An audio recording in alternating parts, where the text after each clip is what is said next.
Hello, I'm Digger Othorn, and this is my FIA1 PE multimodal. So this multimodal looks at a motor learning strategy and look to optimize playing performance within volleyball. So the position I identify with is a middle blocker / hitter, and then this project folio we're focusing on spiking. Now the principles of play within that are defending against attack and attacking the opposition court and scoring. And spiking is considered a gross, open and internally paced movement. Gross because it uses a lot of muscles, open because it's an open environment with 6 other people on your team, and internally paced because you time your own jump. Now the body movement concepts evident in spiking is quality of movement, as you have to jump and time your jump properly, and the accuracy you hit it with, and relationships with the ball and the net and everyone around you. Now this is William Dallymore, Nudgee College first spiker. As you can see, very tall, very good spiker. So my capabilities could be classified as lower associated stage, as I don't have a grasp on volleyball, I'm kind of new into it. And then my rate enablers, which is what I'm good at, is my physical, as I'm quite tall like Will Dallymore was, and physiological, as I like to think, and I'm pretty explosive, which means I have a high percentage of fast twitch muscle fibers, which means I'm more explosive and it can spike better. However, my rate limiters are tactical, technical and psychological. So tactical because I don't really know volleyball and how it works, and technical because I don't know the techniques within volleyball, and physiological because it's the mental state and I don't really have the confidence around volleyball. So that is me playing volleyball. Synthesis, this is what I find out how to make the motor learning strategy. So as I said earlier, the stage of learning is the lower associative stage, which is also known as the practice stage, which means it's a lot of practice, a lot of reps, a lot of stuff over and over again to get out of that stage into autonomous. So that's part of the dynamic systems approach, and it fits in Posner stages of learning. Rate limiters, as I said earlier, technical and technical. I have to work on those. Then practice types that suit me best are drill and part. Drill is like linear, you stop, you do it, stop, and that really builds the technique and more technique in my head. And also part, which breaks the spike down. As I'm new to it, the spikers have many parts to it, so if me breaking it down is going to be really beneficial for me. Now the feedback types is intrinsic knowledge of performance, which is more me hitting the ball and the feel as it comes out. That really makes good progress in my mind, being in the lower associative stage. And extrinsic knowledge of results. Say if I'm hitting it, if it feels good but it's going out, I need to see that. So if I'm hitting it, I need to kind of aim for inside the court where I want to go. And an aspect of the information processing model, which is part of the dynamic systems approach, is a stimulus identification. So when I'm playing, I'm going to know that I need to identify stimulus, which is say a ball getting set or someone going up, and I have to react to that. So knowing this, found 2 drills that will help me get better.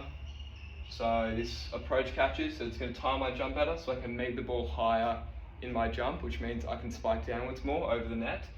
So this is where I got it from. This is what you want to do, kind of meeting it straight above you, not in front of you, or not out behind you. This is me doing it, so I did it massed, so a lot over again, and I was just catching it as high as I could, which was really good. And then drill 2, this was more on the technique, so I did the jumping under the technique. So you throw it up and then you aim for these 3 key positions here: up, halfway through and follow through. So that is also part drill and mass as well. So there's me doing it, throwing it up, getting that good position, hitting it and following through. And if I did that over and over again, same with the other one. And then after doing that, this is what I got. So I videoed myself and I broke it down. So look over here, loading up, going up, getting to a pretty good position. Not as good as I would want it to, but it's still pretty good, definitely much better than before. And meeting it, hitting down. If you can see there, I'm hitting down. When we look before, this was before the motor learning strategy was put in. And so we can see that I'm kind of up, I'm not hitting down on it, I'm hitting up on it. Whereas here I'm approaching it and it's much higher. So when we skip here, see I kind of hit up on it, and this I'm hitting down on it. So that's definitely a clear optimization there. And then we compare my technique to Daryl Butler and Priya Frazi. So he's from France, he's from Iran, both play for national teams, both very good spikers. That's not perfect, but it's definitely some resemblance there. So the evaluation. So the criteria of individuals' learning requirements, I made that to a high degree as I catered for my needs of being in the lower associate stage. So it contains simple drills, visual demonstrations, and a lot of practice, which are all foundational to the lower associate stage. So that catered to me really well. And then I focused on improving my largest rate limiter, which was my technique. So all the drills and everything I did was all focusing on this and what I needed, which was meted to a high degree.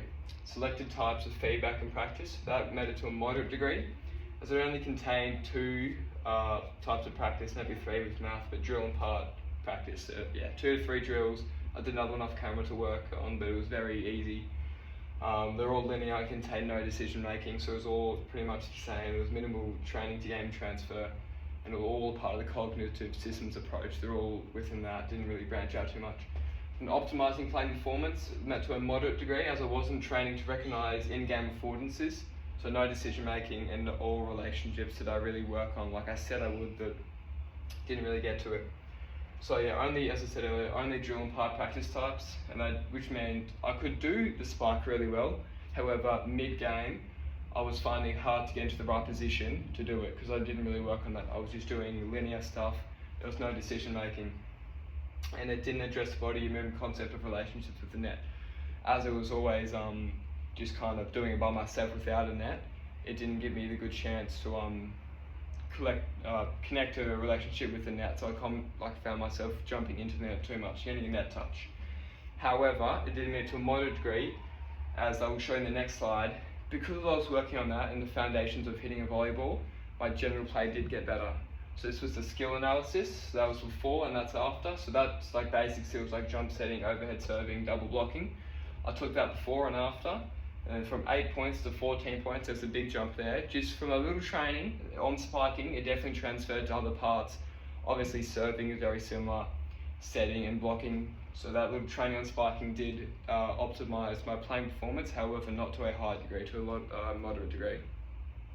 So the conclusions of that are the outcomes: better technique in spiking and general gameplay.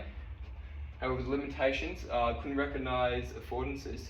There's no training to game transfer, and it was all part of the cognitive systems approach, which is linear and no decision making. So it was good, there was good parts of it. However, as you can see here, I commonly found myself missing the ball, which is pretty embarrassing, but we move on. So modification, what would I change? So what was wrong?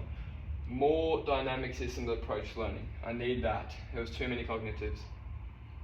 More decision making, practice types, more training to game transfer, more practice on jump timing, often jumping at the wrong time or found myself in the wrong position to spike. So that's what I need to change. How can I do that? Incorporate more drills and training surrounding these motor programs within spiking. So the timing here, so very good in-air technique, however missed it, jumped way too early, so I'm hitting the ball pretty much on the ground here, I don't know if you can see that. So there's no power, there's no nothing in that, so I need to definitely work on the timing of my jump and more decision making. What will I keep the same? The drills improving my technique, which was pretty much the practice type, so part practice, sorry.